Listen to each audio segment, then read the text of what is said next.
fucking go!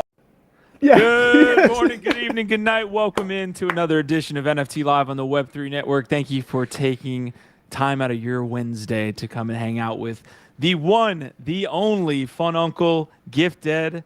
Well, they're both one-on-ones. Nifty Q here sitting with you, your humble NFT Live host. I don't know. I can't take the Sherpa Gifted. I keep trying, but I can't. Thank you guys so much for tuning in. Our Vibe, our tribe. We're going to be talking a lot of things today, including the Legends of Mara. A lot of info out right now. Nakamigos, we got to cover our top 10 biggest flops in NFT history. A lot of stuff to cover today. I'm going to ask Fun Uncle, I'm going to ask Gifted to go first, only because I have some interesting things on the back end here. But Gifted, what is up, my man? I'm alive, and I'm here with you fine gentlemen and the amazing people in our chat, this awesome community, this tribe that we've been building together. So it couldn't be better. We need help though, Q. Like we need a new title. So if you are there, if you're in the chat, no, I go by the humble Web3 Sherpa. That's my title that I've bequeathed bestowed unto myself, bestowed. And Q needs a title. We got to help him out. You know, our boy needs some help here with his own title. So if you got any ideas for what Nifty Q's title, I can't wait till what Prodigy says. Drop them in the chat. And while you're at it, smash the like, because we're back with Fun Uncle. Smash it. Hello, boys! I'm back! Oh, fuck yeah. That's what I'm talking about, baby. Hell yeah, dude. You got that dialed up. Let's go, dude. Like the production value is insane on this show. Lighten it up. Let's go. It's good to see you guys. It's good to see you guys. And speaking of the tribe, it's awesome to I've been on a little hiatus. I've been working on a bunch of projects. It's been an absolutely insane last like 2, almost 3 months. I've been in the trenches. And it's just so great that I come back and you guys are like with open arms are welcoming me back in like no time has passed. And I really appreciate this community we have, this Web3 space. Everyone's awesome. People are reaching out to me. Kane Mayfield hit me up. Hash Rhymes, Llama, Easy, everyone who's reached out to me. You guys as well. Like, thank you for checking in. I'm fine. Yeah, I'm good. I'm good. Pulse is still there. It's just been a really crazy last couple months. In my line of work, you say yes to everything because just because a project's been greenlight doesn't necessarily mean it's going to happen. But I just say yes, yes, yes. And 3 projects happened all at the same time the last couple months. And so it's been absolutely insane. But other than that, it's good to be back home in my desk. I've been living out of Hilton's for the last couple of weeks, and you never really get a full night's sleep when you're in a hotel. So it's nice to like, I'm getting full night's sleep. I'm rested. My skin's clearing up. I can see straight again. And I've got visions of the future in the Web3 space that are euphoric. I actually am stoked looking at the markets right now. Like I see us hitting a Bitcoin hitting $35,000 sometime this summer, honestly. And Polygon as well, like $2 is I don't know if okay, maybe $1.75, but not to get in the weeds too much. The space is exciting. I'm excited to be back. Long story medium. How y'all doing? Also, actually, before we get into it, Nifty Q, you're not a Taylor Swift fan? I learned this alpha this morning on GM Web3 on Twitter. You don't think she's a lyrical genius, the voice of generation? You're not a T Swift fan? I will not be paying $1,800 per ticket, but I can enjoy some Swift. I'm a half Swifty, I guess. I don't know about you. I'm feeling 22, you know? I'm thinking each day less as and far as titles go, maybe your resident Web3 Swifty could be It's true. Ooh. Solid move. But you know what, Fun Uncle, I'm happy that Swifty Q. Swifty Q is it's fucking amazing. Thanks, Squash. I'm happy to hear you're alive and doing well, man, because I feel like over the last couple weeks or month or so that you've been very busy and maybe less attention here with us, you've missed out on, I would say, some pretty dark days overall. And I feel like what the space has really been missing is your positivity, your upbeat energy, man. So it's good that you're back. I think the space needed you, man. I think this is important. Well, thank you. And I needed you guys. And that's why I'm so stoked to be back in the chair. You guys are my antidepressant. you know? And can I be your antidepressant? So Yes. scratch your back, I scratch your Title back. of a song, I think. We feed off each other's addictions or addictive personality. I don't know. All right, but it is important, folks. Since well, real quick, Fun Uncle already started dropping big ideas. So this is not financial advice, and any information was found publicly on the internet. Opinions shared on this episode are solely of the Web3 team, and all information is public domain. So please, DYOR, or do your own research, friends. We're not responsible for anybody's bags. We're not financial advisors, if that's not clear enough. And that's actually part of my strategy with Fun Uncle and me wearing Hawaiian shirts. Like, no court would convict me for giving out financial advice. Look at this Hawaiian shirt. It says Fun Uncle back here, you know? Anyone who takes financial advice from me, come on, Judge. Come on, Judge. Lock me up. Judge. Lock me up. Yeah. Throw me in. All right. I don't know, man. Yeah, go ahead. No. We have to get to quick hits. Obviously, if you know the structure of the show, we're going to touch on some like quick hitting news. We're going to get into the NFT GO Bag Check. And then we've got our biggest topic of the day, which is Legends of Tomorrow. We do, again, have Fun Uncle in the house who has, I would say, a massive amount of experience when you're trying to cover like the macro Bitcoin thesis and kind of what's going on in the world. I think more so than we do here, where we're kind of on the trenches, getting into whatever NFT degen shit that we're getting into. Uncle's looking at kind of adoption on, I know for a long time you were looking at Solana Tech, you were looking at Bitcoin, obviously, and I think that that's where you find a lot of your knowledge kind of put to good use. Do you feel that way? I could give you some NFT degen shit too, but do you feel that way? You're actually, that's kind of where I'm coming from. I approached cryptocurrency from an economist standpoint. And so I didn't come at it from like I started with stocks and bonds, and then I found my way into cryptocurrency, where I think it's kind of the inverse for my generation. People start in cryptocurrency, then go to bonds and Roth IRAs. No, my father is an economist, and he worked on the Freddie Mae, Fannie Mac housing crisis, and along with a whole bunch of others, Exxon Valdez and stuff like that. So I've always had my dad's macroeconomics theses in my mind for a long time. That's why I throw on a Hawaiian shirt and talk about cryptocurrencies on on YouTube, making them proud. So we'll get into that early. I think we can touch on how you see the markets today. We have been covering again the Federal Reserve raising interest rates, all the stuff, and the fallout from the SVB bank scandal. I'd love to get your take there, man. Yeah. But before we get to that, we always kind of show off the community here in the Web3 space and in the Web3 community. Of course, Easy and Crypto's in the house, but we have Biggie Poppins with what should be, based on the price of moonbirds, this should be his profile picture, honestly. My man is, I'm not going to dox his location, but he's having a great time. Damn, that shirt. I believe, Yeah, Uncle, how jealous are you of that one shirt? I want that shirt, and he's crushing it too. Fashion inspo for Fun Uncle right there. Rocking the moonbirds per usual in the IRL and in the digital capital M metaverse here with his Twitter profile picture. Fun Uncle or Biggie Poppins, we wish you the best of times. What's up, Gif? Well, I was gonna say, actually, he probably was inspired by your style with this one, but either talent way, recognizing talent. Yeah, exactly. Real recognized real here. Biggie Poppins living his best life, and love to see it. Okay, the other couple things I want to point out, Gifted, this actually comes from your timeline. So 2 from your timeline. 1, XX Gen is pretty close to minting out at this point, correct? Oh, it's very close. Yeah, only about 70 left, and the XX Genathon is happening this weekend. Some amazing friends from the community coming together to host an awesome experience. And you know what?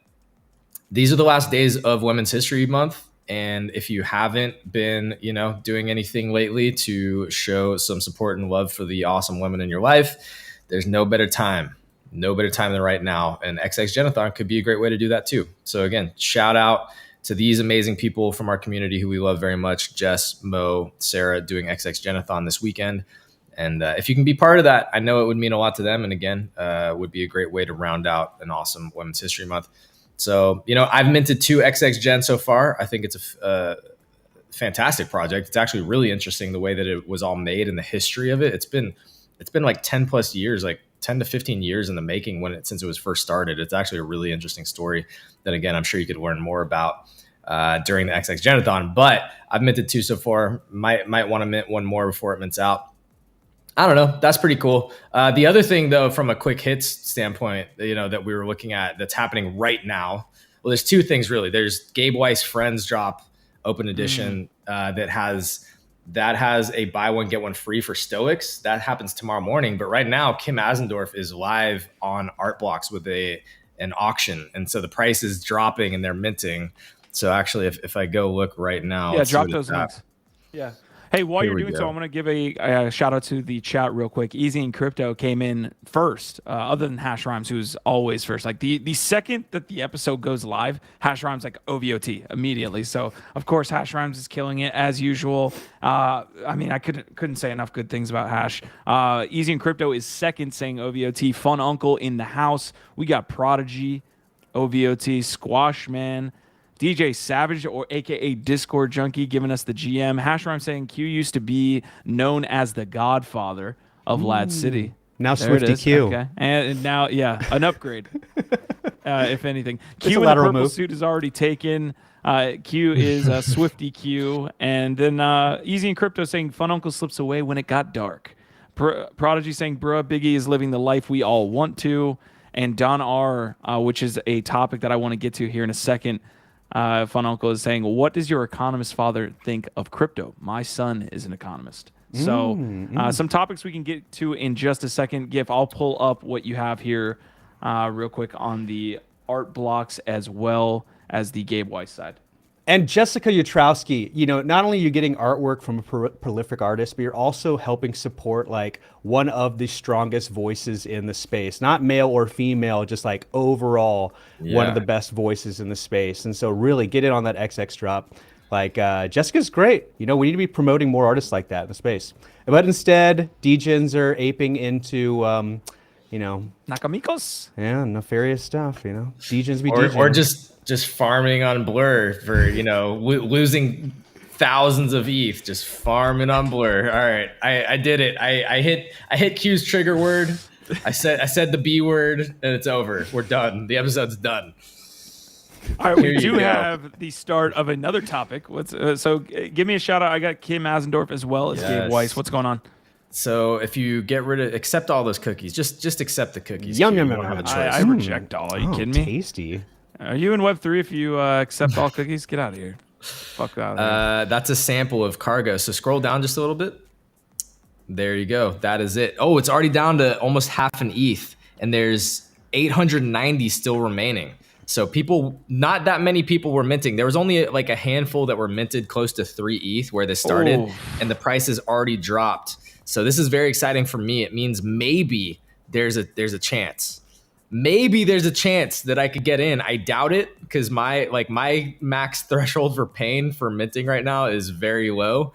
I'm trying to get into this around like 0.15. So is this I don't know if it's gonna get that low. Is this the Dutch auction feature where everybody eventually gets it at one price, whatever the resting price is, or do those 3 ETH folks literally have to pay 3 ETH?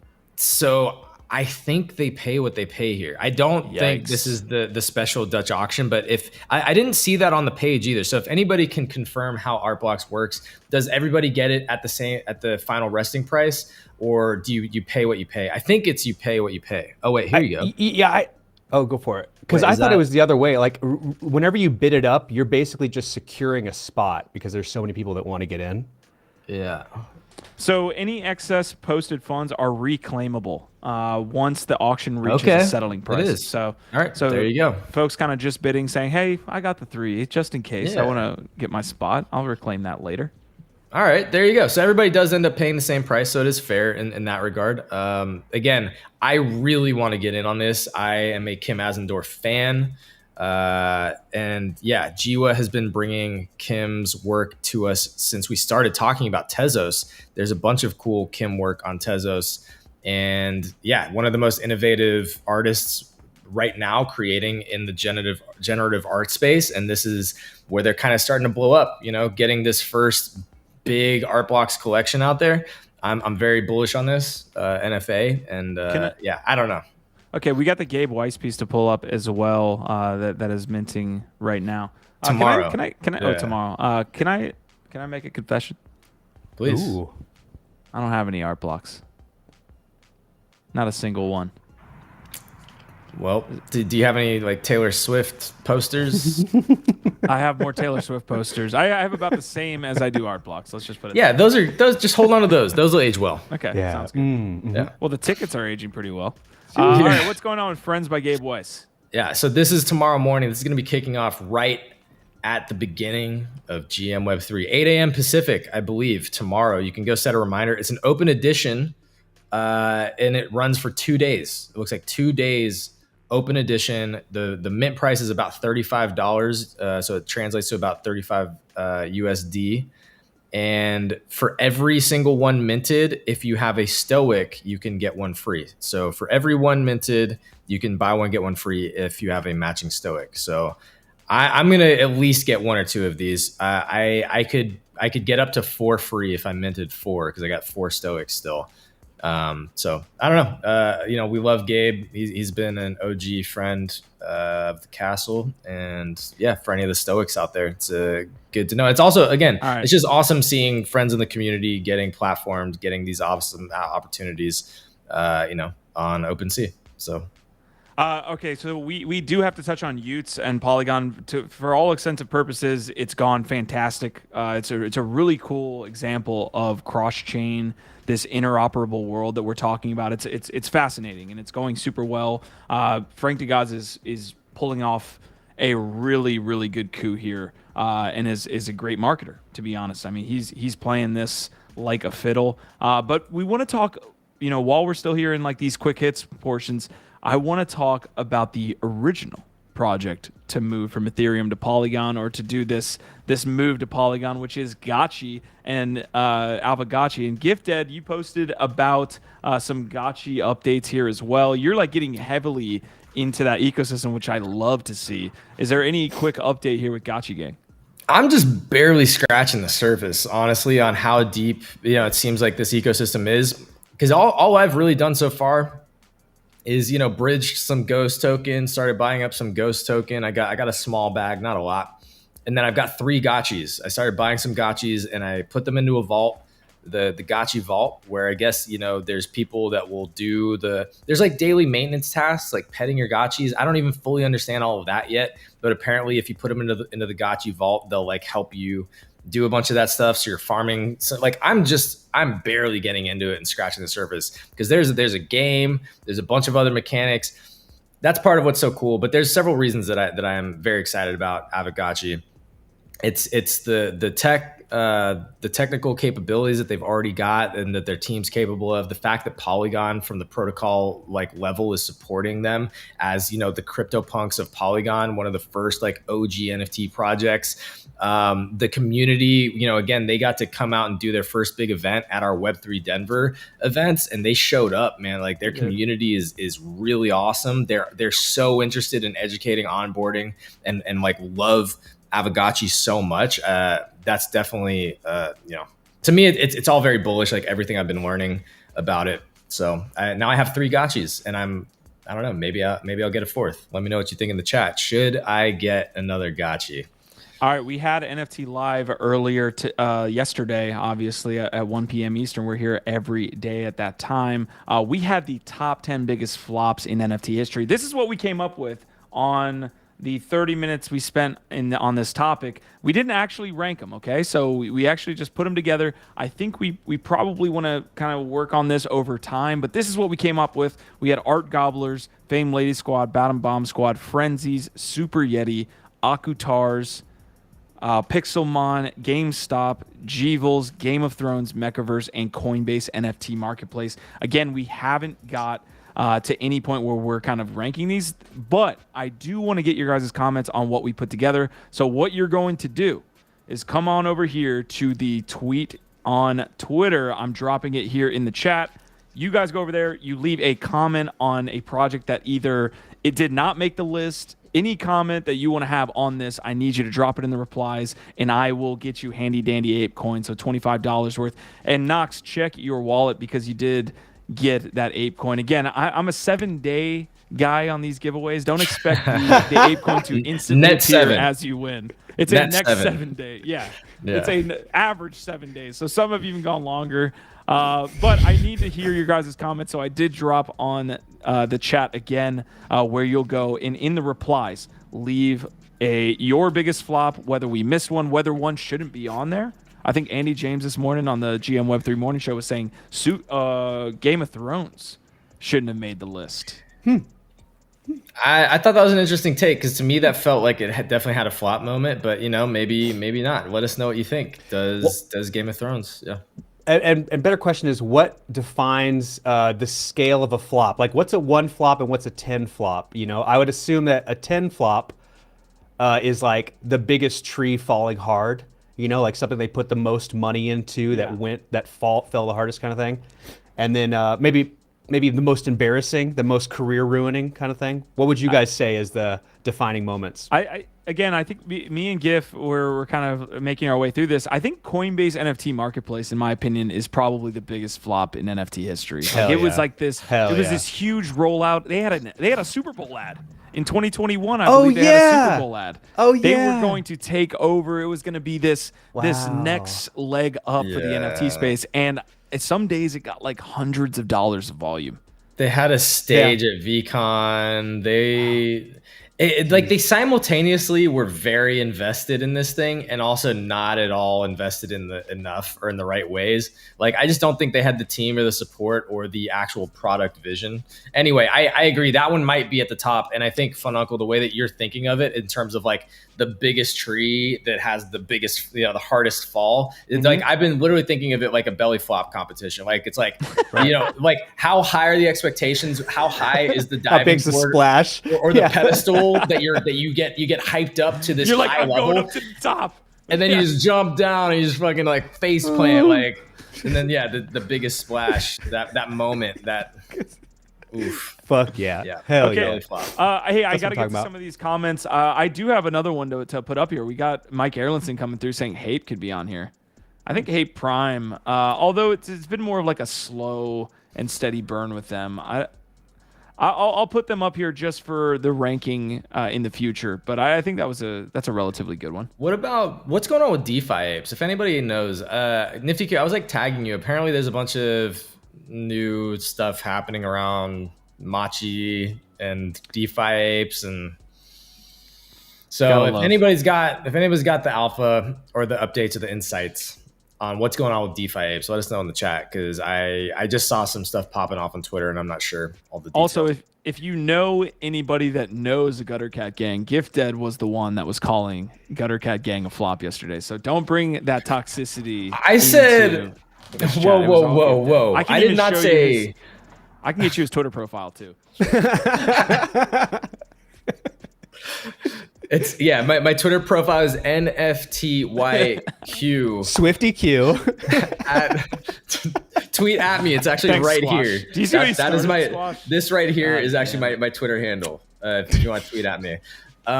No, what I said is that like Gutter Cats were obviously not a flop. Gutter Cats were incredibly successful. That's how they spawned their whole ecosystem. But the token, I think most people in the community would say that was a flop. Like people, I literally bought back into the community. I think a lot of people in the community were very upset that the token was teased, announced, said it was coming, and then just kind of put under the rug. Like, they kind of just disappeared. And I'm not saying there's not good reason on their side of it, but the point was they built up a lot of hype and anticipation for a token launch that probably will never happen. And that was kind of a flop in my opinion. Okay, so getting to the chat again, we appreciate you guys joining us early and often here on these NFT lives. Mike Erlinson is saying, do we have the Yuga show today? Maybe. Prodigy said, fuck, I thought we were going to get away with one episode without a blur rant. No, you're not. Nox Darkness is saying, I don't have any art blocks yet either, Nifty Q. Fung Uncle in the house. Good to see Left Action. The Gotchi people and the depth of the project are impressive. Dead Polaroid saying Aavegotchi is one of the best. That they have 14 Gotchis. Let's see, Supermassive. That's a lot of Gotchis. You got some Gotchis there, friend. 14, got them. You did Gotcha. got the gotchis. Hey, Mike Erlinson also saying Doodles. We didn't add Doodles because Doodles is an NFT project. Okay, so Doodles can't be in that list. They're not an NFT project. Doesn't qualify. Squashman saying biggest marketplace flop equals Coinbase NFT. Biggest NFT flop monetarily and expectation wise was Pixelmon. Oh. And the OG flop is Yetis. I can get behind that comment. Hell yeah. And Prado is saying keep my PFP out your mouth. Talking about gutter cat like that. All right, we're steadily here in quick news and quick hits. Don R saying I asked ChatGPT and it said BAYC has the largest dollar value loss of any project from its top from now. See, that was tough for me because I think even Prodigy was bringing that up. It was like it's not a flop if it does like a little roundabout where they're at one point I think 150 ETH. That hurts to say out loud now. Well, the problem too with ChatGPT is it doesn't have information past 2021. And so it's missing all of 2022 and 23. So I would grain of salt, dash of sugar when taking in that information. Gotta upgrade. You gotta get ChatGPT 4. You gotta pay for that premium. Get that primo AI, and then maybe get the real data. Okay, new data. Two pieces from NFT statistics here. Nakamigos is more evidence that degens want to gamble on JPEGs regardless of what the broader market is doing. I think we had some of those points brought up. That basically Nakamigos, which is the preeminent, at least in the last 72 hours, NFT that has been traded. I think the floor price has absolutely gone berserk. We can pull that up in the bag check. But NFT statistics is saying there's not really much to the project, right? It's just people want to trade, people want to do the and gamble on these projects. Do you agree with that, GIF? Yeah. Absolutely. Marty McFly, shout out Marty, who was the one that brought that into GM Web3 and basically pointed out the same thing. I feel like we've talked about this at several different moments, which is like at some point we have to try and get a handle on like how much of the entire NFT space is literally just humans just gambling behavior. It's literally just people speculating on blind mints or just speculating on ridiculous assets and like where they think they might go based on almost nothing other than like maybe some Twitter nonsense or some random rumor that somebody started or like even less than that sometimes, you know what I mean? They just like the art and that's cool. That's part of what's so fun about it is that sometimes you get a fucking home run. You know what? If you got into this early, this was like a free mint. The cool thing about this is that there's real value being generated for people that got in early that are playing it right. You just got to be very, very careful. There is some good signs, and that's that like there's a bunch of people now, like you see some of those high purchases well above floor there. People are speculating on the rare ones and buying them for anywhere between like 5 to 15 ETH right now. So, you know, good signs there. It probably means that there's still a little bit of room for this to run, but just buyer beware, you know, there's not much behind this project other than some current hype. It very well might be just people are bored and wanting to gamble right now. And it's got a high supply of 20K. So when this thing turns around, which it will, it's not just going to keep going up forever. It doesn't just do that, right? We know that. So when this thing turns around, just beware that people can dump this thing just as fast as they bought it. So that's it. Just buyer beware, play it at your own risk. If you can make a bag on it, fuck yeah, we're here for that. But what we don't want to see is a bunch of people buying in at the top and then being like, oh, I thought it was the next big thing. It's like, maybe. Why'd you think that? Honestly, why would you think that? You got to put things through a test of like, in 20 years, will we still be talking about it? And Bored Apes, CryptoPunks, 100% will still be talking about it. In 2 weeks, will we still be talking about it? Yeah, right. And if you can't put it up to that litmus test, then come on. Although go for it. No, 30x from about March 24th. So people were buying initially. So like, and I'll bring up the chart here. So here's where we are today. You could see all of the speculation here on like larger purchases. But up in like on March 24th, for example, you started to see a little bit of volume. It was like 0.01, and it moved very quickly to like a 0.1 in that time frame. So 0.1, if you're looking at 0.1 here, you got a 3 or 4x already. If you were buying at 0.01, you got a 30x. So pretty solid for you folks that got in early. I don't know if you were going to comment here on this Fun Uncle, but really what Blur is doing, we've been talking about the last 2 weeks, is kind of turning NFTs into, maybe, just shit coins with pictures is the narrative being thrown around there. Do you get that kind of vibe when you look at the coin market caps, the coin geckos, when it comes to these shit coins? Is it just a gambling like casino essentially? Well, I learned recently that the phrase piss poor, the phrase piss poor, that was actually someone who had more money than someone who was dirt poor because they could afford to buy a piss pot. You know what I'm saying? They had a pot to piss in. And whenever I think about these NFTs, these are people who truly have extra money to like show off their wealth a little bit. Like these are, for lack of a better phrase, their version of a piss pot. You know what I'm saying? They can look down on the people who don't have and be like, yes, well, I have, and I spent this much money on it. And not necessarily a good thing, but it is this current modern status symbol that I think piss pot is a perfect analogy for. You know what I'm saying? Like, and yeah, in many ways, yeah, it's people gambling their money, hoping that they've got an idea better than somebody else. And you can't really do anything. Sometimes you can't stop a person from jumping off a cliff. You can just videotape it and post it on TikTok.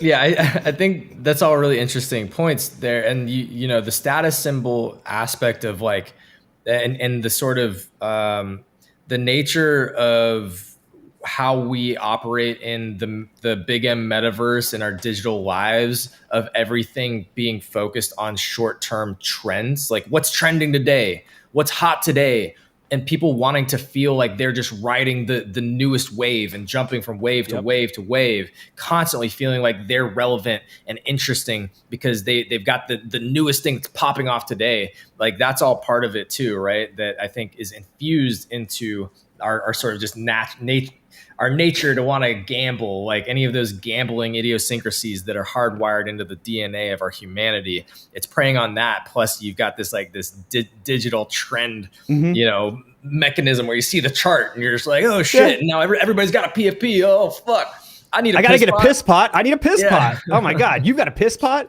Not realizing 10 years, 20 years later, you'll be like, oh, you were so excited about that piss pot, weren't you? Oh, okay. Hey, I want to continue this line of conversation, but Dead Polaroid in chat is saying the Kim sale is over, I guess. No longer can put a bid in. That was weird because it felt like there were 800 left, but again, you can see...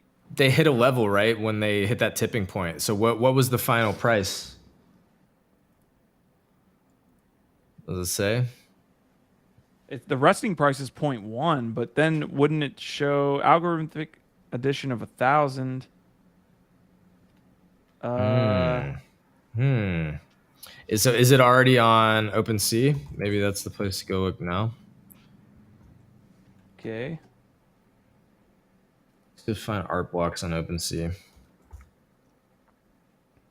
Yeah, all right. We're trying to figure this one out. Obviously, GiftEd brought this to our attention early in the episode. I kind of derailed us there, but I felt like that was. Is it a full supply? Everything got minted? I'm guessing so. So far, 561 have showed up on OpenSea. So sometimes it takes a little while for new mints to populate, metadata to refresh. The floor right now on OpenSea is trading at 0.275. So people must have just bought it up all at one time once it hit. It probably got to like 0.2 or something around there, and it probably just everybody was like, "Yep, let's fucking go." Okay, all right. So Mike Erlinson, kind of referring again to the Nakamigos, he said, I saw him at 0.05 and thought no chance this goes past 0.1.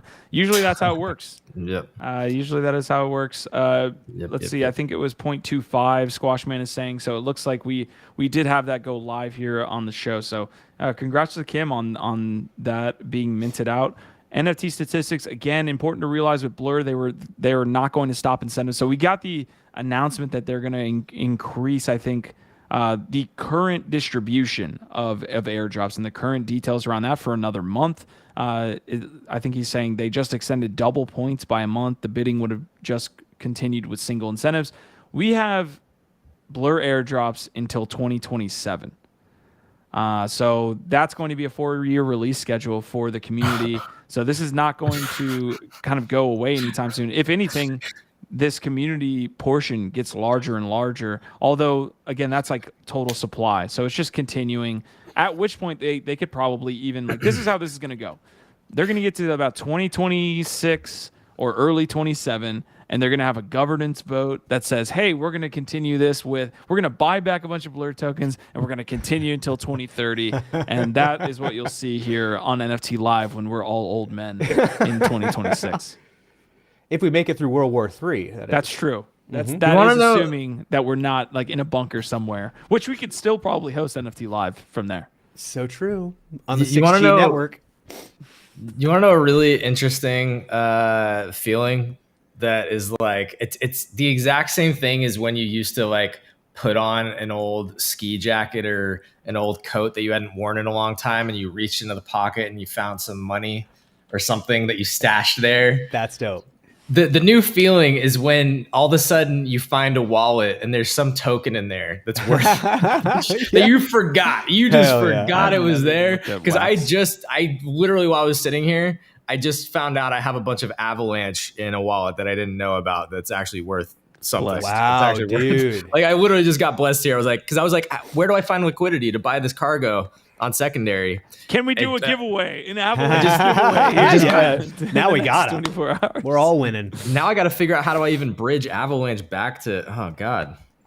I have no idea. Prodigy's here in chat saying tinfoil hat incoming. I need to get tinfoil hat uncle on this show before he leaves today. I need to get his tinfoil hat take on what's going on in the macro, geopolitical environment. Dead Polaroid saying showed over 600 on the Kim Asendorf, then a minute later was gone. That's interesting. Mike Edwinson is saying I found a wallet with 1K in it a few months ago, and it was the best thing ever. Shout out to those of you that are finding spare change, as they would say, here in your wallets. All right, we have to continue along these lines with the quick hits, and then we will get to Legends of Mara. Before that, we need to go geopolitical with Fun Uncle, though. It has to happen. Utes are continuing their move. So this is Ryan Wyatt, I believe, co-founder of president of Polygon Labs. He's saying the Utes NFT migration has been incredible. A majority of the Utes have now migrated over to Polygon. The volume is soaring. Big shout out to all Phantom, Magic Eden, Wormhole Crypto, Frank DeGods, Kevin DeGods, and everyone involved. It also links out to a CoinDesk article that covered the collection moving again from Solana to Polygon. So I keep getting Yahtzee. Like every time I go to CoinDesk, I get hit with Yahtzee, which I'm completely fine with. But it's just interesting to see his face. I'm always like, did he write this article? Did Yacht write this article? But anyways, guys, we have again now this is getting picked up by like mainstream articles. This isn't like we have our NFT publications. This is CoinDesk. That is covering this. And it's a massive coup, honestly, for Frank DeGods. He's pulling off a great thing for, one, his community. There's a lot of momentum. He capitalized on Solana when Solana was at, highs, right? He launched a project. He made it one of the biggest on Solana. Solana has since seen a lot of FUD. It's going to continue to be successful, but he's now choosing to move to Polygon, which has a lot more momentum. It's connected with the Ethereum chain. It's on that Ethereum virtual machine. We know the PFP market on Ethereum is gigantic. People are willing to spend a ton of money. Now you're on Polygon where things can be denominated in ETH. Like this is the images I got this morning were literally Utes with the Ethereum image saying, hey, now we have the ability to track this in Ethereum price as opposed to a Solana price or a USD price on Solana and all this stuff like that. So it's definitely a good move. I mean, Frank is just killing it. I think he came out with a tweet this morning as well that was like, this is just the beginning for both Utes on Polygon and DeGods on Ethereum. So, DeGods are set to be moved to Ethereum here on Friday. That, for all intents and purposes, again, this move has been pulled off without any like large-scale hacks or missteps or anything like that. So that's where we stand today with Utes. I mean, we can dive into it. Again, we do have DeGods moving to Ethereum on Friday as well. So both of those projects moving off of Solana to separate chains.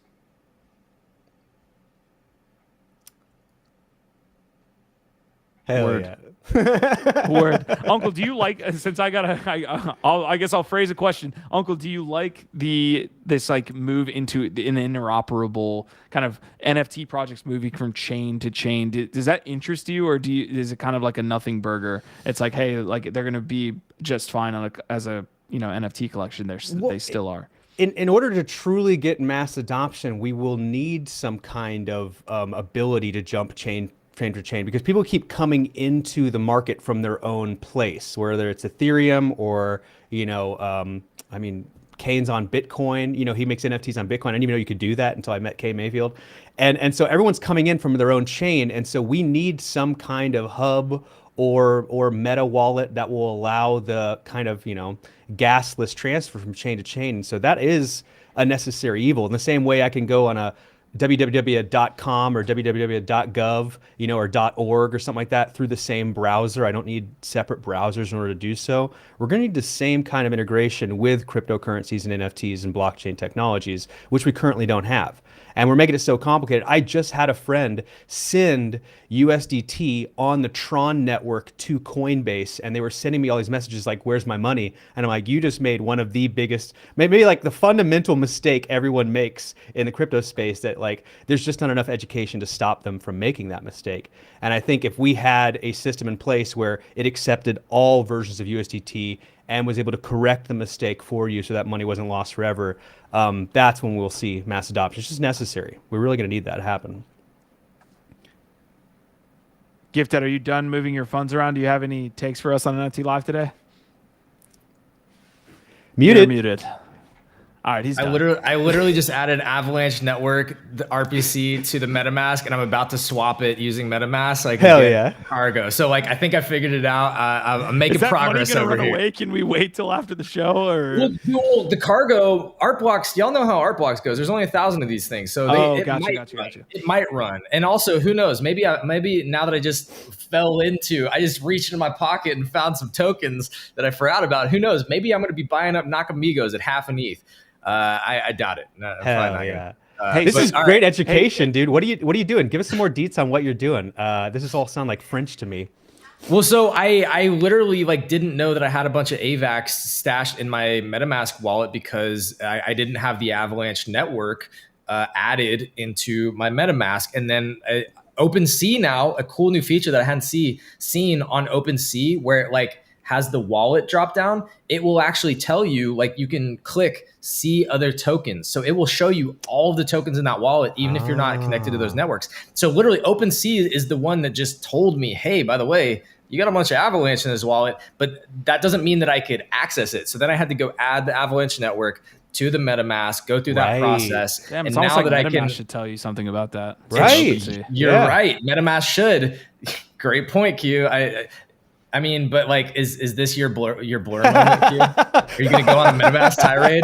You want to go? Look, we all have our things. We all have our things. We do all have our things. So now that I added the Avalanche network, I switched to the Avalanche network. Now I think I can swap it through MetaMask to ETH. So that's what I've literally been figuring out over here. Hey, I got some data to pull up on CryptoSlam. Obviously, CryptoSlam probably tracks data across blockchains better than any other tracking site. Obviously, we use NFT GO, but they just track Ethereum. They're planning, I believe, adding Polygon support in the next coming months. But you can see here, right? I don't know what Brozo is. This is over 24 hours, so usually this has a little bit more volatility. But we can see here, Utes on Polygon, having some volume in the top 13. The gods on Solana are getting some bids, but also falling as well as they're set to move. Utes on Solana is going to continue to fall, obviously, with the move. But this is another interesting topic with this Ute stuff. I hated the dude that came in to the GM Web3 morning show the other day that was like a OK Bear from Solana. Every Solana dude we've met, we're multi-chain. We are blockchain agnostic. We cover everything, but every Solana native guy that has any type of Solana PFP has been an absolute prick. Just full stop. But I did wonder, listening to his drivel, what this means to OK Bears, right? Like we're talking about, okay, what does that do to projects on Polygon? Well, what happens when OK Bears now is probably the biggest project on Solana, right? Like that, they probably see is that good for them? Is that bad for them? These are the things that my mind goes to when I'm trying to drown out an asshole. But yeah, so we have trump cards on Polygon, I believe now. But instantly, I think Utes now becomes one of probably the biggest when it comes to volume on Polygon. Utes is probably going to be up here at the top with the rest. So just really cool just event here over the last week that we've been able to witness and be live for. Yeah, I mean, it is almost strange at this point, the type of personalities that tend to pop up from the Solana ecosystem. I don't know why. They all seem to be fucking toxic as shit. And again, we don't have anything like we're actually bullish on Solana long term. We cover it a lot. We talk a lot about, we covered Bonk Token. We talk about OK Bears. We talk about Jeffrey the Giraffe. We've been talking a lot about Utes. Like, we're trying to cover all this, but for some reason, man, the energy that a lot of the people that are really active in the Solana community bring is not very fun.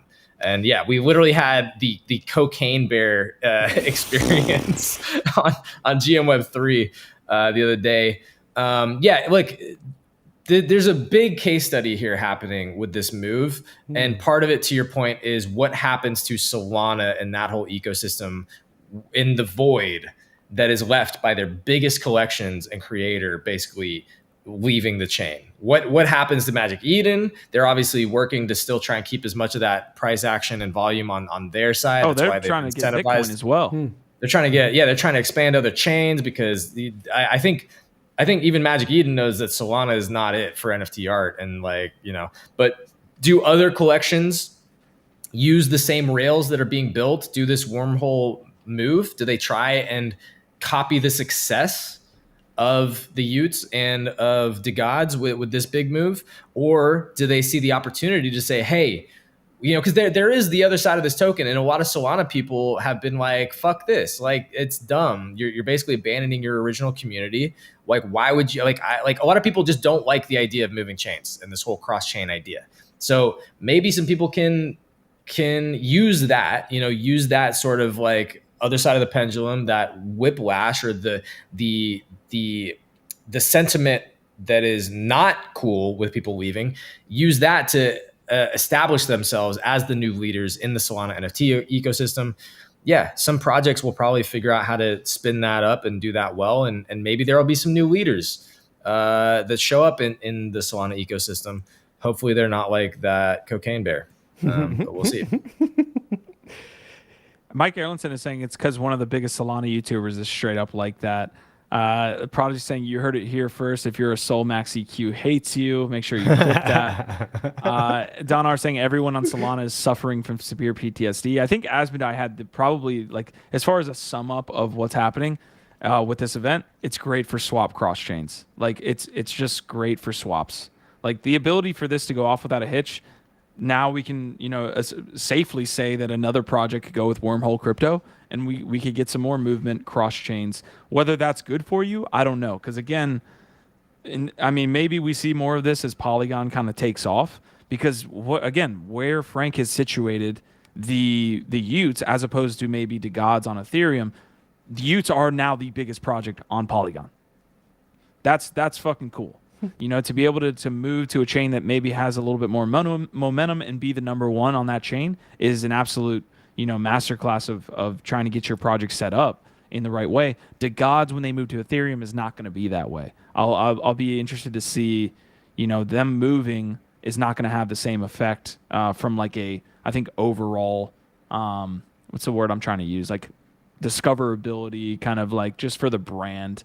They kind of just become another project on Ethereum, but that can have its benefits too. Ethereum is much more of a robust marketplace for PFPs. So do you guys like the move, the gods? I think we all like the move of Utes to Polygon, unless I'm mistaken, but do we like the move from the gods on Solana to Ethereum?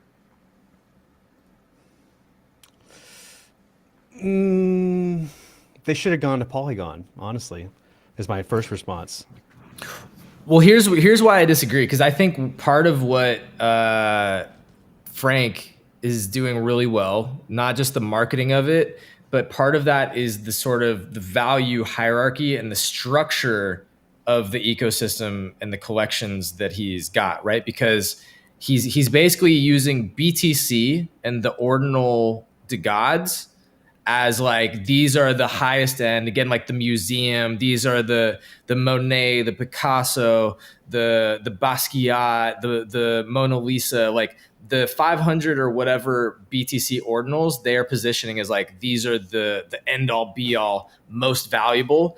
Then you've got the gods, then you've got the Utes in terms of this value hierarchy. So Utes are now Polygon. They're going to move the gods to Ethereum, which has traditionally been, that's the higher end NFT one. So it makes total sense from a hierarchy perspective. And then they've got some of the gods, the higher end one, just a few that they put onto ordinals and inscribed there. So to me, it's like a very clear value hierarchy. Like, oh, if you've got a Ute, that's pretty cool. Like Utes are like big on Polygon. It's like the biggest collection there now, maybe. Utes are dope. Oh, you got a god? Ooh, shit. Yo, that's next level. Holy crap. You got a god? And then it's like, you got fucking inscribed BTC god, one of 500? You're fucking god. You are a god. You are god tier. The goddamn. You know I mean? Yeah, the goddamn. So that's, to me, it actually makes total sense. To me, it's very clear how he's seeing the different chains and the value hierarchy of each of his different collections. So it's like a Lamborghini takes premium gas, is what you're saying. And if you're going to drive a Kia Sportage, you're going to put regular in there. Okay, I get what you're saying. That's great. Another analogy to add this is one that Gifted got actually involved in, and obviously I have exposure to the Doodles ecosystem. That was a project that didn't necessarily bridge, but they launched their new collection on Flow. This is a project that has been primarily Ethereum for its entire lifespan. It's a blue chip, quote unquote, project that got up to what, 20, 30 ETH. I don't remember exactly what Doodles were going to in the bull market. They said, hey, we're launching Doodles 2, with what would be considered probably the Utes example in this environment. And Doodles 2 is, I'm assuming, not gone very well. I mean, Gifted, you went as far as to even call it a rug yesterday, like a potential rug here. No. Not a rug. No, I didn't call it a rug. A flop. I'm sorry. Yeah. Let's be careful here. A rug and a flop. A rug and a flop. Definitely not calling it a rug, unless they totally just abandon support for it and just leave it all behind. A rug and a flop. I'm sorry, I love it. A tug and a pull. That's great. Yeah. Where? Oh, Jesus. So no, I don't think it's a rug at all. I think we have yet to see where it goes, but it does feel to me, even though it's very soon, that it might have been a little bit of a flop. Because apparently there's just not a lot of volume. A lot of the duplicators haven't been used. I definitely feel like I got fucked over on the duplicator thing trying to get into it. That's a whole other thing that we could get into. I keep telling you, duplicators are refillable, so it's not like a one-time thing. You don't have to feel like you got completely rugged there, unless you don't believe in doodles. They're refillable and have a use case down the line. Let's workshop this a little bit here. So a rug, now that is when the developers and the people who run the company, that's when they do something nefarious. And then a flop, that's when the community just doesn't show up for it.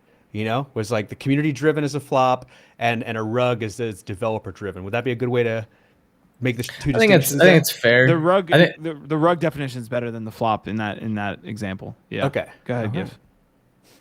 No, I think that's fair. I think, again, it's like the misaligned expectations, the amount of hype, how much money, how much interest and attention goes into it. It's like you put this thing on this giant trajectory and this pedestal and everybody's excited and you've got this mass hysteria, and then there's a moment where it's like it just crashes and everybody's like, oof, nope. Not here for that. That's not it. That's the flop. Hell yeah. Discord Junkie is saying, nice to have the Fun Uncle energy on the show again. It definitely feels that way. It's good to be back. I will never understand this. So again, the Utes and Polygon situation, like part of the risk that Whale Swoosh is talking about on Utes moving was that people might stay on Solana because you can't force them to move. You just have to heavily incentivize them or give them, to J-Yacht's perspective on the GM Web3 morning show, you got to spank them a little bit, disincentivize them a little bit. That's a flop. Dude, I'll never understand. Like, this was a huge incentive to claim your sewer pass. 10% of the sewer passes were left unclaimed at 2.5 ETH. That, like, what is that? How does that even happen? Like, what? I can't even get my brain to think about like.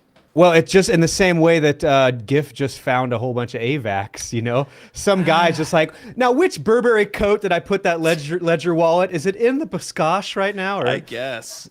We left it on the yacht. Oh, yeah. My sewer pass is on the boat in the Maldives. That's literally the only explanation. So I appreciate you doing that.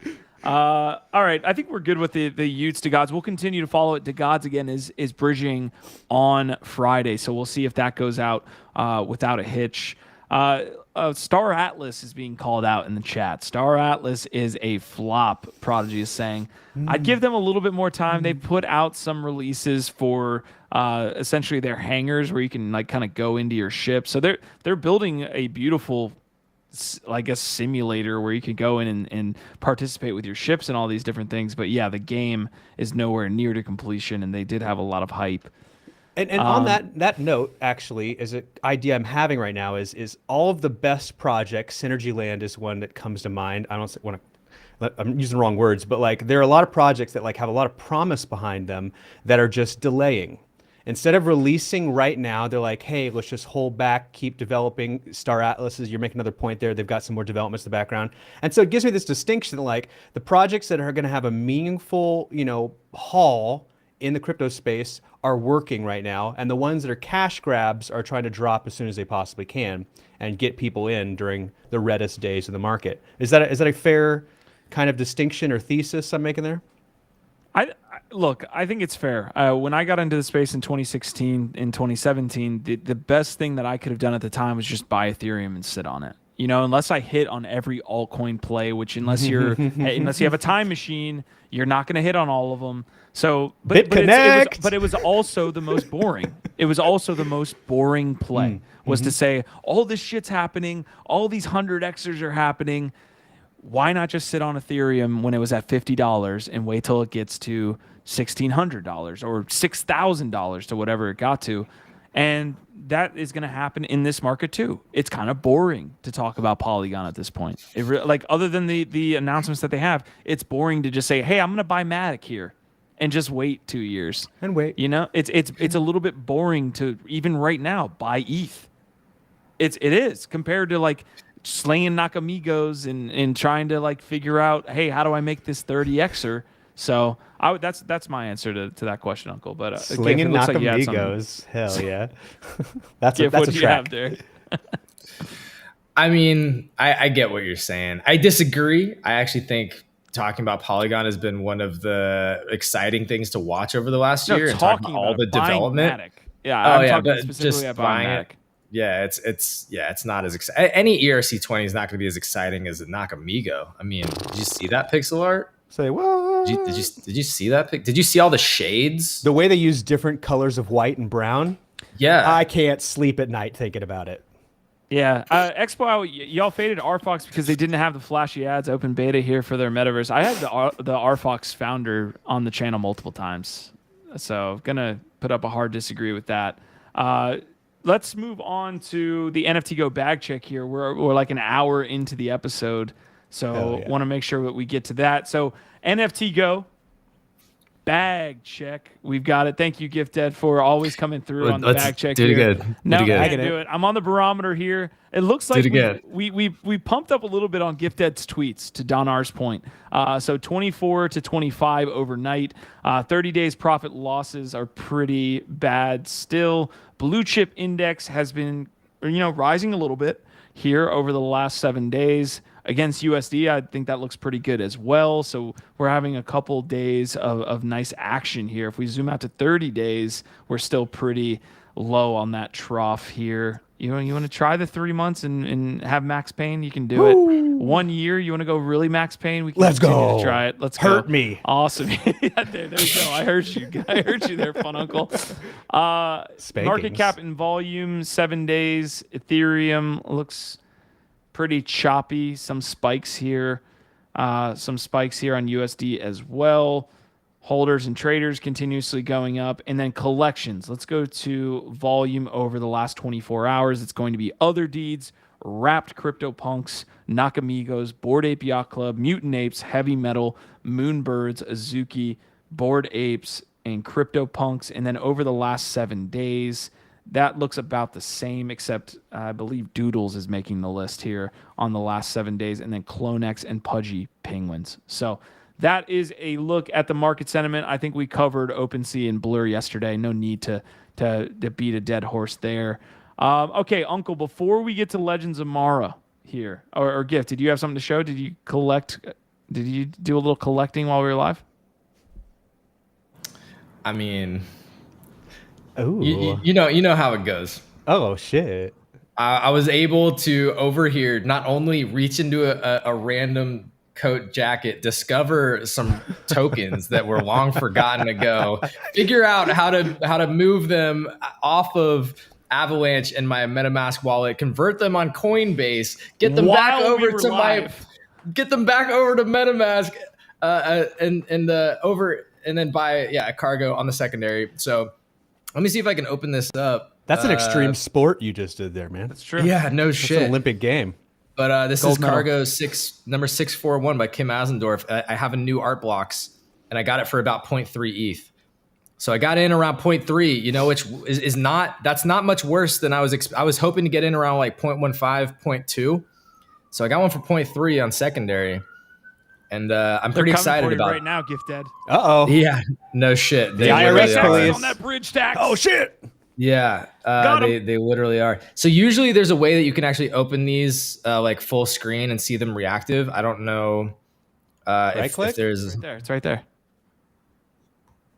share this tab instead. Oh, yeah. This one doesn't seem to be moving right now, but yeah, I don't know. I need to play around with it because what's crazy about art boxes again is it's all on chain.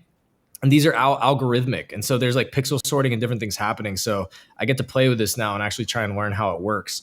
But I'm pretty stoked to have this new art blocks from Kim Asendorf. Dude, calm down, Gif. This is my stoked face. I've never seen that stoke, dude. Good That's Lord. a stoke face? That's a lot of stoke. That's some Whoa. stoke. He must have given us some Whoa. Shout out to new collectors. Gift Dead always does great on live mints, so he's gonna do great with Fuck that off, as well. bro. it's going to 0 because I fucking minted it live. Nakamigos taking over the top spot on the PFP collections negatives. Open Pepe Migos. All right, I'm turning off the show. Pepe Migos. You knew it was coming, Q. Damn Don't act it. surprised. You guys are so troll. Other Deed, the devs, NFTs, Ravendale's Owls are still getting some sales. Looks like they got a lot of bids in the last 24 hours. Opepin edition, that is the top 10 on the mint side trending. So thank you, NFT Go, for that bag check section. We appreciate you so much. Bag check. Bag check. See? Piss pot Can do it. check with Swifty Q. All right, I'm going to try to ignore what just happened in the last 15 seconds. Uncle, we have been talking about the SVB bank scenario. We've been talking about Bitcoin's adoption here in tough regulatory times, unstable financial crisis times, macroeconomics, Peter Zahan times. You know, making me hard over here, dude. Yeah. Stop talking dirty, dude. Cool it down. So I'm going to have trouble like phrasing a general question. It's going to be like pretty open-ended if you want to take it in whatever direction. But this is our first time talking to you since all that stuff has happened. Right. Clearly, we're still in a war with Ukraine. We have a lot of stuff with the global reserve currency, with China and Russia kind of saying, hey, we've got this next world power partnership that we're going to be putting on. But give me your takes, man. What's the macro look like for you? What's Bitcoin and Ethereum look like for you right now? All that good stuff. You know what's funny is my tinfoil hat moments these days are actually against the grain. You know, while everyone is looking at the news, the sky's falling, oh crap, there's UFOs over Alaska. I'm looking at all this and realizing like America is in complete control of all of these things. You know, we're in complete control of this Ukraine war. Like, we're basically taking all of our old tech and giving it to Ukraine, stuff we don't even use anymore. We're like, oh, thank God we have a place to put all that. And then we're getting money back. We give Ukraine $60 billion, and they just give that back to Lockheed Martin and Northrop Grumman to make new stuff. And so I'm looking at all this and being like, you know what? Things are going to be okay. We are actually through the darkest points of all this. No nuclear bombs are going to be dropped. No one wants to live in a world where a nuclear bomb is dropped. Not even crazy old Putin. And when it comes to SVB, I keep getting Sam Bankman-Fried and Silicon Valley Bank. I keep making that mistake. Tinfoil hat. It's connected. Right? They're the same person almost. The truth is we're going to have some kind of financial depegging on the same scale as when Nixon depegged the dollar from the gold standard. There's going to be some kind of, whether it's we're no longer pegging the dollar to oil, or we're no longer pegging the dollar to, or it's some kind of cryptocurrency adoption, fingers crossed.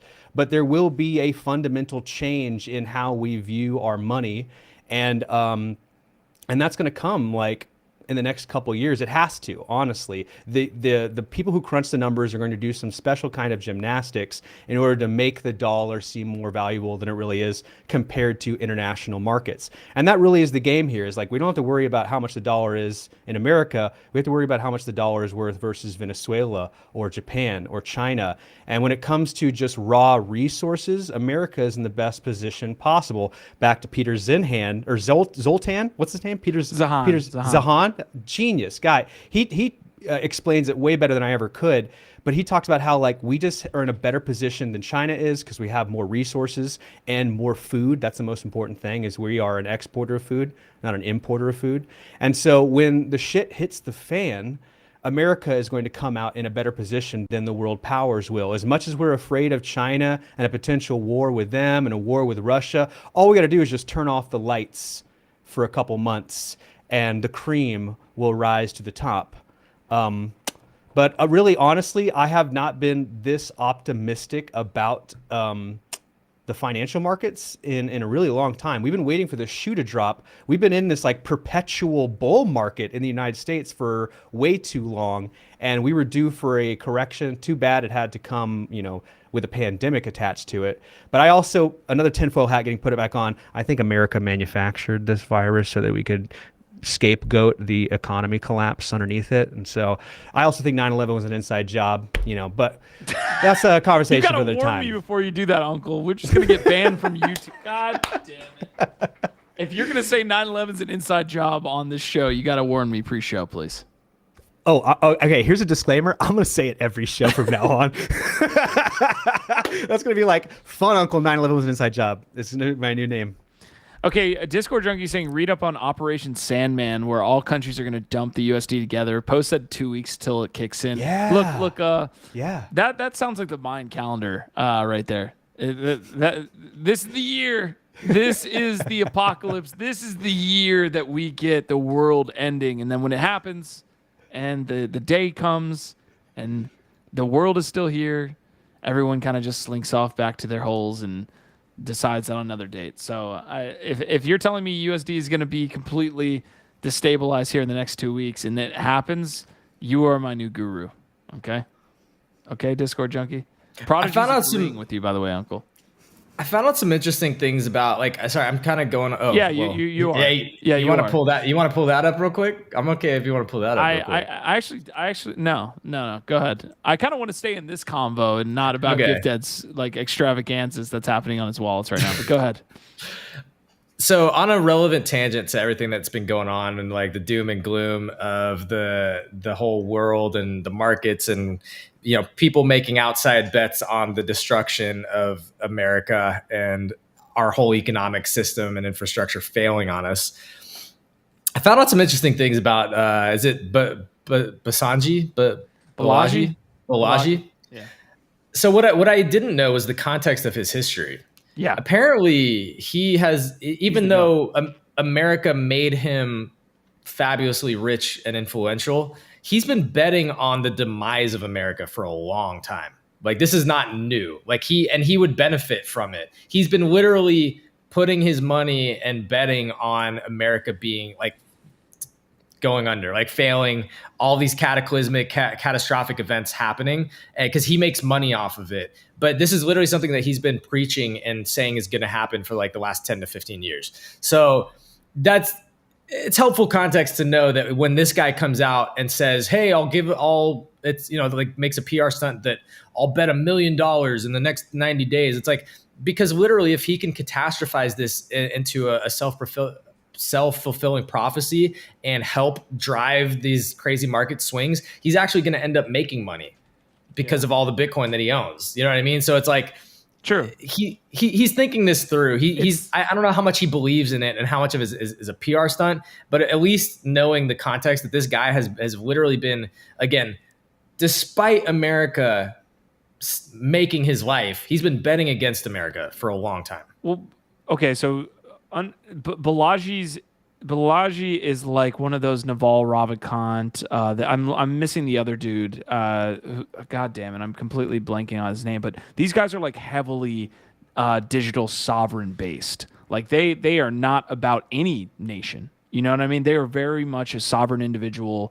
Like that is the number one thing. That's why Balaji's founded that podcast, The Network State, and is talking about moving to Palau and why people should be moving to these different countries that have favorable regulations and rules based on being a digital nomad, because that's what these guys are. They don't really have a tie to a country. Yeah, well, but also he doesn't have a tie here necessarily, other than like literally America made him as successful as he is, and without America, he would not be as influential or as wealthy as he is. And it's unfortunate, and shout out Prof G for making this point, I think, pretty eloquently. It's unfortunate that a lot of these people that come here, make a bunch of money, get fabulously rich and influential, more so than they ever could have done without America. Instead of finding ways to help support and build this country, they're all saying fuck this country and betting on its demise and saying everybody leave. And look, I'm also at a point to an extent where it's like, hey, if the US keeps going down a certain route that's anti-innovation, anti-entrepreneur, anti-crypto and digital Web3, and like they're just not getting that, then I might feel like shit, it sucks. As much as I love this country, I may want to look other places too. So I understand that, but also the people that have the resources, that are the most resourced, that have the biggest platforms, that could actually be making more change or fighting to help more people and help this country that has helped them so much. It is kind of frustrating and unfortunate to see it at that level. I do feel like the U.S. is doing more to push those people away than they are, trying to flee. I do agree that that he could probably do a little bit more to give back there, but I think what's happening is like they are so heavily restrictive on a lot of the innovation, as he talked about, that people just want to leave. But Uncle, do you have a take? I think that the best thing that the United States can do right now is try to help out people who are suffering worse than we are. And I don't know enough about this guy or what he's doing or where he's putting his money, but the honest truth is like, if America keeps piling up every single dime that exists and making America better and better and better while neglecting and basically destroying all these other countries through coups and splinter cells and all this kind of like manufactured violence and stuff. Yeah. We're onto something. I think that we're going to have an uprising, honestly, at our border that we can't stop. And it really, the Black Lives Matter protests is another thing that pops in my mind, is like, whenever you neglect a community for so long who has been peacefully protesting you, violent protest is an inevitability. Mm-hmm. And so that's just another thing we're going to see on a global scale, is if we keep neglecting other countries and focusing on ourselves too much, that's going to come, kick us in the ass later down the road. All right, I'm going to get into a little bit of the Legends of Mara here to wrap up the episode. Appreciate the comments that are coming through. Mike is saying Balaji predicted what would happen with COVID very accurately, but I don't think the BTC thing is relevant at all. A couple other comments. It looks like Discord Junkie says aliens aren't real, so we're at that part of the conversation, fellas, if we want to go any farther. But what do we got here? Yes, we do. I mean, another one. You know what? I had to do it. And instead of taking my newfound AVAX wealth, my newfound pocket wealth, and putting it into a half an ETH Nakamigo, I'm betting on on a 1 of 1,000 Kim Asendorf art blocks instead. So I picked up another one. They're not moving when I open it up like this, but these are actually moving live pieces that are ever changing. But this is the best that I could pull up right now just to see this version and the colors and what this one looks like. I can actually zoom in. You can just like see some of the like detail and shit. But yeah, man. So I picked up 2 of these now, and I'm very excited to have 2 of them. And I feel like picking these up around 0.3, 0.35 as a 1 of 1,000 is a better bet than buying a Nakamigo at like 0.4 or 0.5. Now, from a novice perspective, beyond just the artwork, which the artwork is really cool here, but I know that these NFT projects have more than just the physical art itself. There's community elements to it. What are the value adds to this NFT project that most people in the audience might not know about? This one is just art. This is generative art. This is art blocks. Like but it's from a community that's rich in from an the artist NFT space, right? This is art. This is you're buying this for the art, the artist, and the art blocks name too a little bit at this point to be in the art blocks community. So yeah, there is you could say the art blocks community, absolutely. But art blocks is the premier generative art platform basically in the world, and this is an artist that we've been following now for the last like probably 8 months since .jiwa started telling us about him. And yeah, he's like at the forefront of innovating in the generative art space, which again, my prediction, one of my big bold predictions for 2023 was that generative art was going to be like have a massive year and start to transcend into the larger art movement, like global art movement beyond being sort of like a niche technical, art movement. And so, yeah, I'm just very bullish on the artist and on art blocks in general. And I think getting in at the price for a 1 of 1,000 on a project and an artist like this right now, that's like starting to blow up. I mean, look, I bought them and the floor price is already up, just in the last couple minutes above 0.4. So if I sold right now, it'd already be up, but I'm not going to. Yeah, Q, put GIF on mute so he can make his trade real quick. All right, let's just hide his screen. All right. All right, back to aliens aren't real. How are we doing today, folks? Aliens aren't real. The They're not real. Lie. Birds aren't real either. No, birds and aliens are fake. What is birds aren't real? Is that a real take? Oh, dude, nah. It's a comedy bit. This guy put up a website about how all birds are CIA monitoring mechanisms. I think it's like birdsaren'treal.com, and it's now gathering like a serious following of like the same people that think the Earth is flat and shape-shifting lizards control the economy. And he's just like, yeah. Yeah, pretty much, yeah. But birds aren't real, dude. Get with the times. Look, that could be a topic for tomorrow's episode, but we do have to cover the Legends of Mara today, so we are going to get into that in just a second. Again, we are about an hour and 30 minutes into the episode, so we probably have about 15 minutes left here. Uncle, we appreciate you joining here in today. And Discord Junkies say birds are cameras. What's up, GIF? Are we doing Legends of Mara or are we rating the flops? I don't feel like we can do both today. Like, no, we're not rating the flops. We're not rating the flops. All right, definitely not. Donar is saying beyond generative art, the promise of code in an NFT is really exciting, and we got a lot of birds comments, so we might have to just do a full episode. What the flock, guys? Pretty foul conversation, if you ask me. Yo, Q just ran with his tail between his legs there. He's taking flight. He's taking flight. Flew off there. Yeah, that was pretty poopy of him. All right.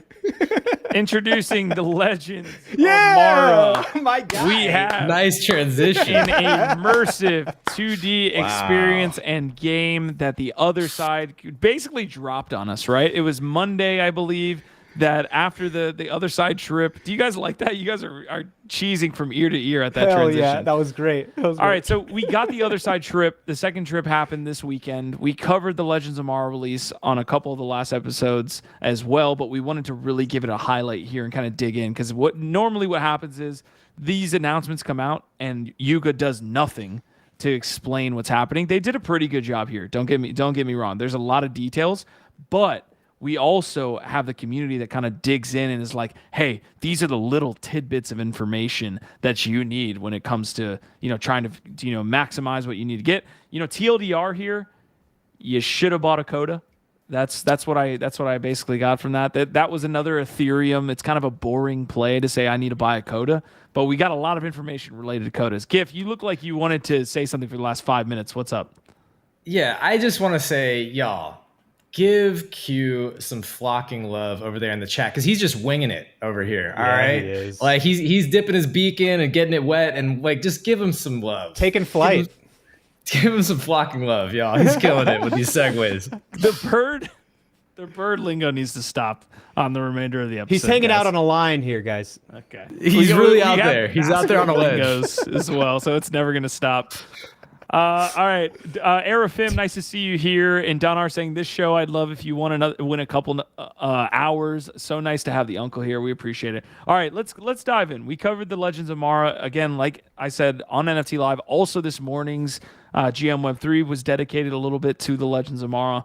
We took you through the website here, which is apparently just telling the story, continuing to build out the lore of the other side. Because essentially, what this is looking like is a secondary experience, or secondary is probably a hard word to use. It's more like a parallel experience for the other side. We already see that we're in the second trip. Now we're getting a secondary experience that includes different assets. So now new assets are being dropped onto the other side, onto other deeds. Codas are going to be decoupled from their land. So people that have codas on their land essentially are going to get two assets. Codas are now running. We get more information on what codas are, which are essentially either farming, buffers, or fighters, in a TLDR aspect. And they do that a lot better than what we'll see here as the Maras. So we have the coda Maras and codas that will essentially be workers in this environment. Coda's doing it way better, again, than the initial Maras and the coda Maras, and we'll be able to see this. What I think this is alluding to, and we can kind of jump into the details. I brought this up a couple times. Let me make sure I've got this here up on the screen before I pull it up. But Illuvium has a dual system as well, almost a tri-system. They essentially have the gameplay where you can kind of go in and experience a farming type simulator. So you can see here, this is what I'm relating to is going to be the Legends of Mara. So you see an environment that is basically 2D. I mean, is this a 2D environment, like technically, or is it a 3D environment? Yeah, I mean, it's really up in the air, but I feel like you're bringing it back down to earth here for us, light as a feather. So you really got us by your talons here.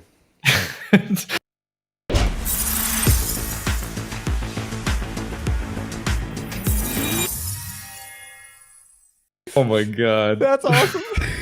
All right, so we have Illuvium 0, essentially, that is this gameplay that I think you can relate to Farmville, okay? So Farmville is going to be essentially what I think the Legends of Mara will look like. And then the Illuvium gameplay, if you go further, you can see there's two separate environments.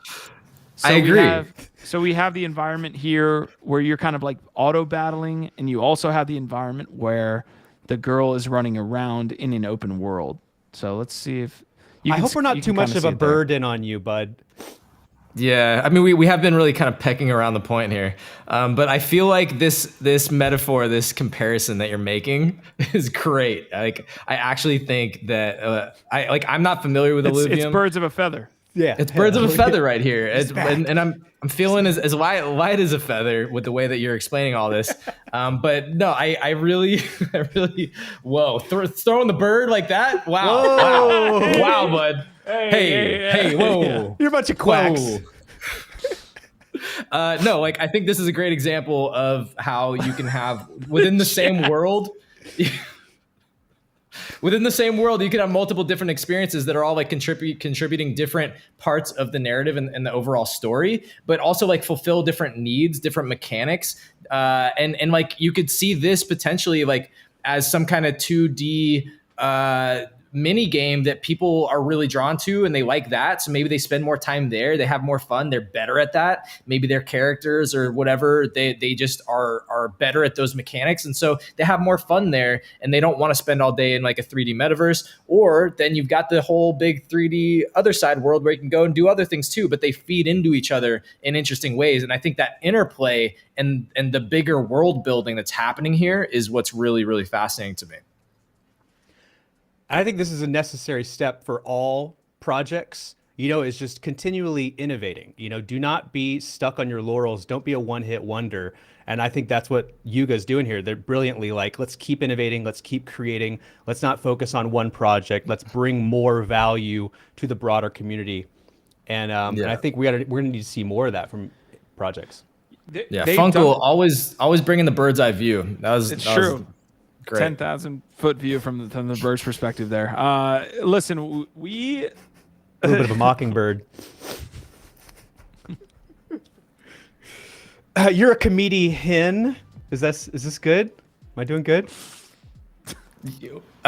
Is it dead yet?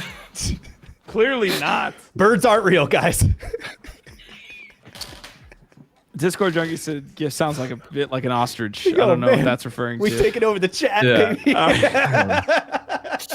Woo! All right. So, hey, stop! Hey, stop clucking around. All right.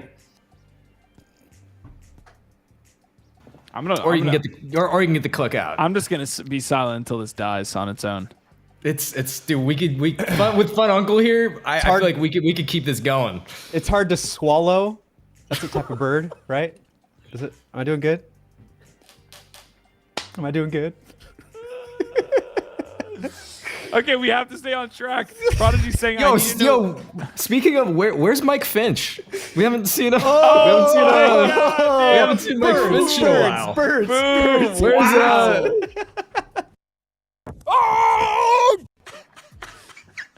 That was such a good call out. Wow. Okay. I have to get out of here.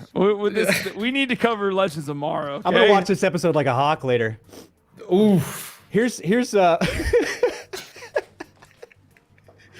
back on track though. Play to earn games. Q's literally done. He's so done. Look, Q, it was your idea. You wanted to bring Fun Uncle back. I blame you. I'm a curse and a blessing. You know what I'm saying? You're cross to bear. Well, it's flying off the rails. Easy. Let's go. The chat is on fire today. He's taking a dump? Yeah. He's taking a little bit of dump? He's just it's doing good to what be he does. Back. All I gotta say is, Gif, it's good to be back. Back in the saddle, y'all. I missed you. I missed you too, man. I feel like we can, we'll wrap it up here in just a moment. I feel like we've been a bunch of turkeys up here. Mm-hmm. We've done what we can do. I don't feel like there's much else left. And Swifty Q is done. He is done. So. No, I'm covering Legends of Mara. It's on the thumbnail. I can't go back now. We have to cover it. All right. I would like some takes here that are not bird related in chat related to the Legends of Mara here. I had something. Damn it. So again, what I thought the game was going to be is a farming simulator. This is what I'm thinking that the digital guys.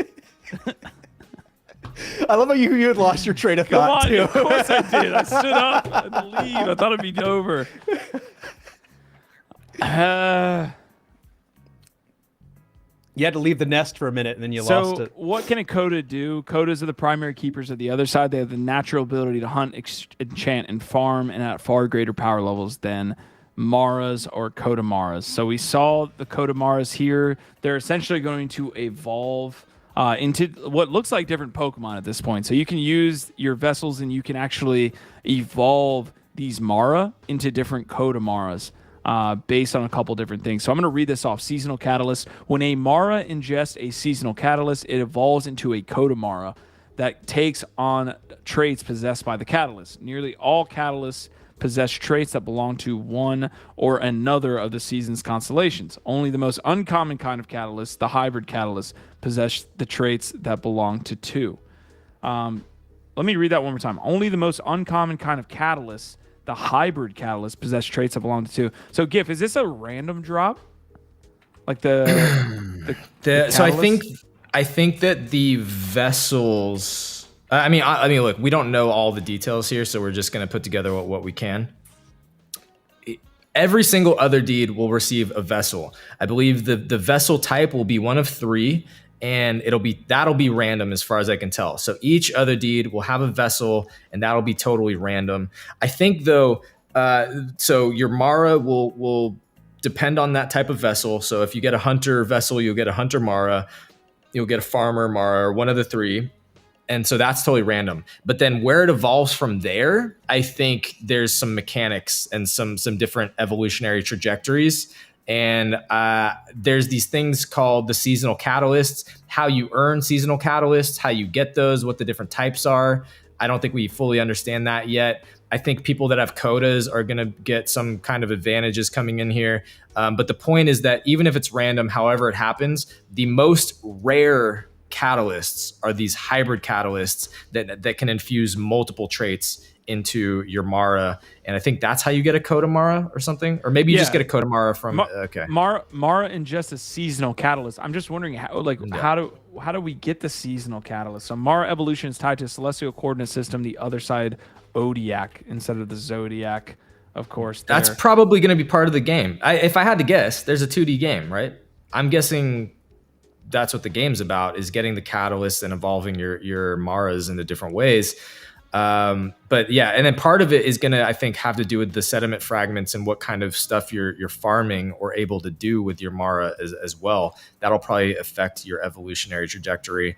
But so much of this is probably going to rely on the actual game, which we don't actually know exactly, I think, when that's dropping. But the piece of alpha that they did provide here is that the season 1 seasonal catalysts are coming this summer. So it's going to be a big summer. They're setting up a lot to be happening over the summer. Yeah. I did have my Lord of the Rings hat on this morning, and you made another interesting analogy to the actual acronym of Legends of Mara. But Mara, or the Maiar in Lord of the Rings, were the actual like wizards. So like Sauron, they came in vessels down to the world as well and helped create what they needed to create. So that instantly hit it off. And then you pointed out that Legends of Mara looks like LOTM. What's Legends of the Mara, very specifically, like Legends or Lord of the Rings. LOTR is very famously the acronym of Lord of the Rings. And so LOTM, it seems like they're very clearly trying to draw parallels here. Okay. Last take that I have on this, although I mean, maybe we could. I feel like we didn't do enough of a deep dive on the Mara here. We waited till late in the episode, and that got completely off the bird rail here. So I do have a take on, and we talked about this on the GM Web3 morning show, the persistent aspect of it. Like, where I think this could go really wrong is if they create an environment that's visually looks like a World of Warcraft or a RuneScape or a Decentraland, or what's another persistent metaverse that is always visually open. That's Megaverse. What's Meghan Markle's metaverse play? The Megaverse. Actually, you're trolling and saying the right thing at the same time. The Megaverse is probably persistent. If this looks like Illuvium Zero has persistent metaverse experiences per person. I think where they could go wrong with this is if they try to create a persistent, because they use that word multiple times. If they create a persistent metaverse that is open at all times, like a town square-esque environment, could go wrong. Because then that's where you get the FUD coming in, being like, there's only 3 people in here, there's only this, or that, whatever. If persistent means that each person gets to go in at any time and farm their resources and look at their, environments and all this stuff, that's, I think, more along the lines of what they're doing. But if they are trying to use persistent metaverse as like a World of Warcraft-esque feel, that could be extremely negative. It could be a bad move for them. I don't know if that's, again, I don't really know if that's the move they're taking, but that's what I was trying to get over in GM Web3 GIF. Does that kind of clear up what I was trying to say? Because it wasn't about servers for me. It's not about servers. Okay. It's about the visualization of seeing no one there. That's the negative FUD that we receive from metaverses at this point. I'm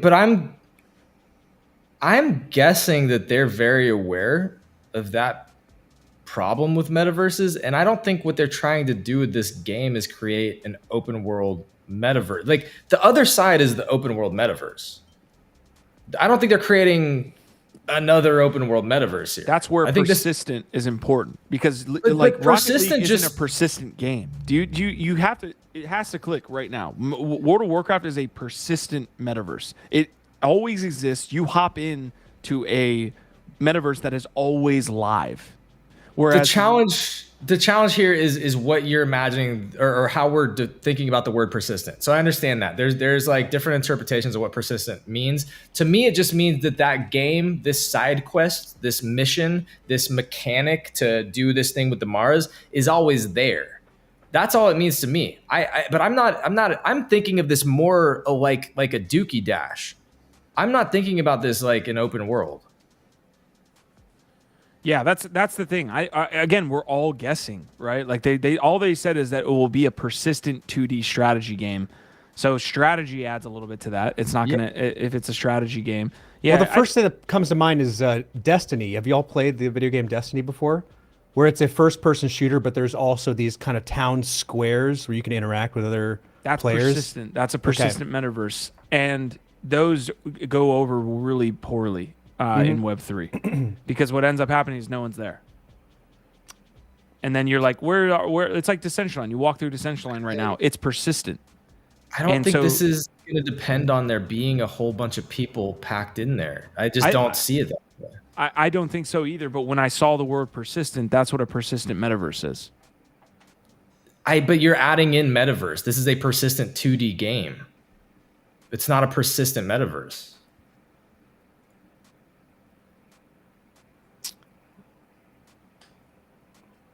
Yeah, persistent game. I can look it up here. And we persist. And we persist. Something I've been noticing about all play-to-earn games just broadly across the spectrum is the best way to educate a population is through entertainment.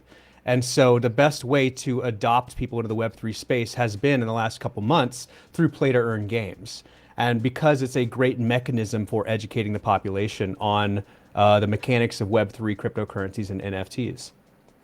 Love that. Yeah, great point. But yeah, experience can mean anything. Exactly, and why I'm so confused at that. So Blankos is a great example. If Blankos, because Prodigy brought it up, if Blankos didn't have that main HUD area, it wouldn't seem like a bad game. If they just had to wait in lobby and then queue up. Dude, you go into Blankos right now, this whole town, to your point, this whole town they created is empty. There's like one person in there, maybe. And that's why you're like, you walk in there, you're like, and that's a persistent, what I would call a persistent metaverse. So, or a persistent experience. So, I don't know. We're getting down a rabbit hole for sure.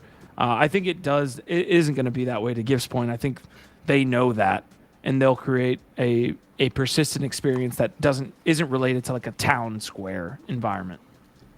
Yeah, we definitely ran afoul a couple of different which ways here. But Q impeccably bought it back to the home base. That was a solid I was sitting pun. on that one for a while. Sorry. Yeah, that was pretty good. So Prodigy, this is a 1 of 1. This hat is a 1 of 1, and unfortunately, you cannot get these anywhere. There's only been 10 DB's hats ever made, each one different, only 1 of 1s. But we are very much working on some store capabilities and might have the opportunity to get you some more DB swag here in the future. But yeah, unfortunately, there's nowhere you can get this. It is a 1 of 1 right now. Well, we got to get you tied in with Crypto Lander. He's been converting NFTs into hats, and he's got this whole business built around it. So there's a great synergy between the two of you. Heck for sure. Another friend of the another friend. But of shout out to Lander, I do. Yeah, I shout out Lander. Shout out Valiant One, part of our community who actually like made these and hooked them up. Oh, but cool. I'm just glad, Prodigy, that you like it, man. I appreciate that you dig it so much. All right, folks. Look, we're at the end of the episode, hour 50 minutes. Thank you guys for tuning in to this show and getting a bird's eye view of the NFT and Web3 space. Yeah, converted. We love to have one of us here. Got him. He is truly one of our flock, so we appreciate this. this showing very well. Thank you guys for tuning. I mean, the chat couldn't have been better today. You guys, I didn't realize how much, one, people believe that birds aren't real, and two, that they had the bird puns just like ready to flow out of their mouths. So flying out every which way. Yeah, really showing out like a bunch of peacocks out there in the chat today. Appreciate you. Appreciate you, Q, for putting up with us. I mean, y'all, again, like, what the flock would we do without Q over here? We couldn't cluck and make it happen without him. This guy was our leader out there, the alpha bird at the front of our V-shaped formation, just flying ahead, making sure that we could get where we needed to go. So give him some love. He put up with a lot over here between myself and Uncle. Two can play at this game, my friend. I've got some bird puns for you. Better luck next time on the show, keeping the birds out of it. That's all I got to say. Thanks again for having me on. Uncle, this is great. Here, Uncle, take us out with one last bird pun. Thank you so much. You got to come on again. Next time we can get you on. We obviously need you here to highlight all the things that we missed, so appreciate you. Hell yeah. Next time I won't make things so awkward on site. That's a stretch.